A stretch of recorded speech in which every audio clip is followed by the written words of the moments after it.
और इसी बीच एक बड़ी खबर इस वक्त आ रही है। आपको बता दें कि संसद की सुरक्षा में चूक मामले में बड़ी खबर इस वक्त आ रही है। 5वां आरोपी ललित झा भी गिरफ्तार किया गया। बड़ी खबर, ललित झा को दिल्ली से गिरफ्तार किया गया है। दिल्ली पुलिस के स्पेशल सेल ने यह गिरफ्तारी की है। यह बड़ी खबर इस वक्त आ रही है। आपको बता दें कि फिलहाल 5वां आरोपी भी गिरफ्तार हो चुका है। ललित झा को दिल्ली से गिरफ्तार किया गया। दिल्ली पुलिस के स्पेशल सेल ने यह गिरफ्तारी की है। यह बड़ी खबर इस वक्त आ रही है। मधुरेंद्र हमारे साथ, हमारे सहयोगी इस वक्त दिल्ली से लाइव जुड़ रहे हैं। मधुरेंद्र, क्या कुछ जानकारी है, कैसे गिरफ्तारी हो पाई है? देखिए, लगातार फरार चल रहा था अपने फोन को बंद कर और ये पूरे ही हम कहें कि जो पार्लियामेंट में हुए घटनाक्रम का मास्टरमाइंड बताया जा रहा है। मास्टरमाइंड इन द सेंस कि इसी ने तारीख चुनी थी कि 13 दिसंबर को ही इस घटना को अंजाम देना है। इसी ने चारों आरोपी जो कि इस वक्त पुलिस के हिरासत में है और जाहिर तौर पर आज उनको पटियाला को पेश किया गया, उसके बाद पुलिस जो है उनको रिमांड पर ले चुकी है। उन्होंने बतलाया है पुलिस को कि यही दरअसल वो शख्स है जिसने इन चारों के मोबाइल फोन भी अपने पास रखे थे, जिसमें से 2 भीतर एंटर किए और 2 बाहर प्रोटेस्ट कर रहे थे। तो समूचे घटनाक्रम में ये पूरा किंगपिन है जिसको लेकर पुलिस लगातार जांच कर रही थी, लगातार खोज रही थी, अलर्ट पर थी। और जाहिर है कि पुलिस के हाथ में चढ़ गया ये व्यक्ति।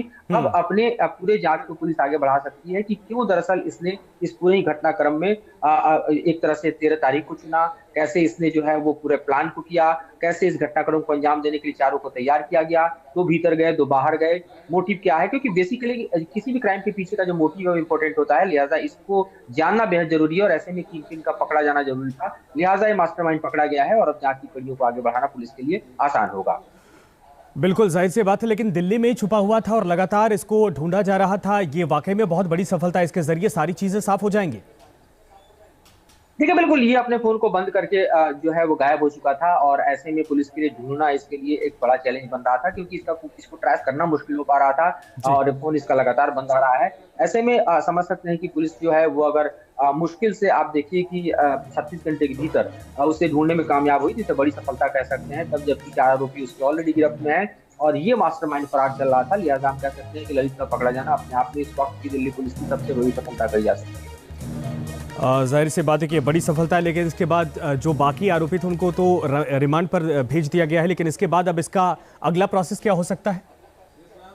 देखिए, कल इसको भी कोर्ट में पेश किया जाएगा, पुलिस इसको भी रिमांड पर लेगी। उसके बाद अपने रिमांड के दौरान जो है वो इंट्रोगेशन को आगे बढ़ाएगी और इनके जो पूरे प्लान्स को है उसको डिकोड करने की कोशिश करेगी, क्योंकि जाहिर है कि अचानक हुआ प्लान नहीं है, बल्कि ये लगातार हमने देखा कि इन्वेस्टिगेशन के दौरान अब तक की जानकारी मिल चुकी है कि किस तरह से ये कनेक्ट हुए और इनका पूरा का पूरा मोटिव क्या था, किस तरह से इन्होंने इसको प्लान किया।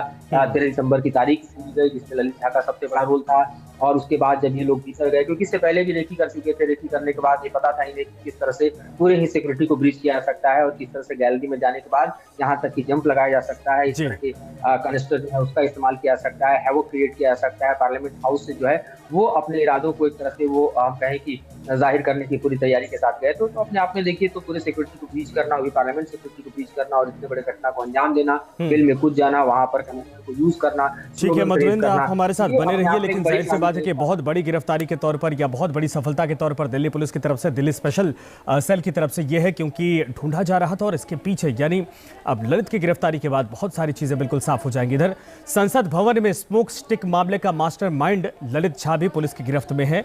आपको बताते हैं कि आखिर ये ललित झा है कौन, कैसे और क्यों इसने ये साजिश रची, आखिर क्या था ललित झा के मंसूबे, देखिए।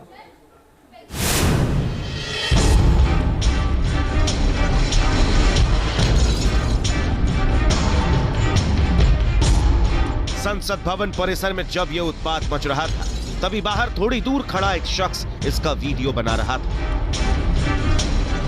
इस साजिश में चारों प्रदर्शनकारियों के अलावा एक और शख्स शामिल, जो सब कुछ देख रहा था और अपने कैमरे में कैद करता जा रहा था। बुधवार को संसद भवन में जब उत्पात मचा, तब एक शख्स इसे मॉनिटर कर रहा था। नाम है ललित झा।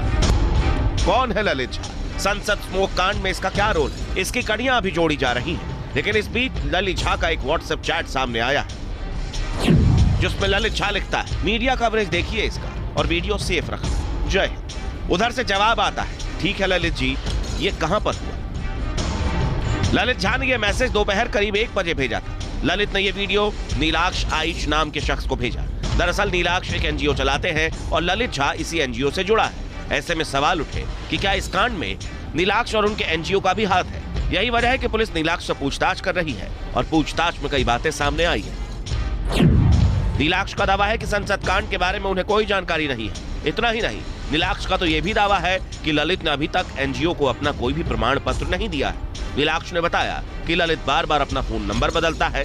साथ ही नीलाक्ष ने यह भी खुलासा किया है कि एनजीओ की एक मीटिंग की तारीख तय करते वक्त ललित ने कहा था 12 तारीख से पहले रखना।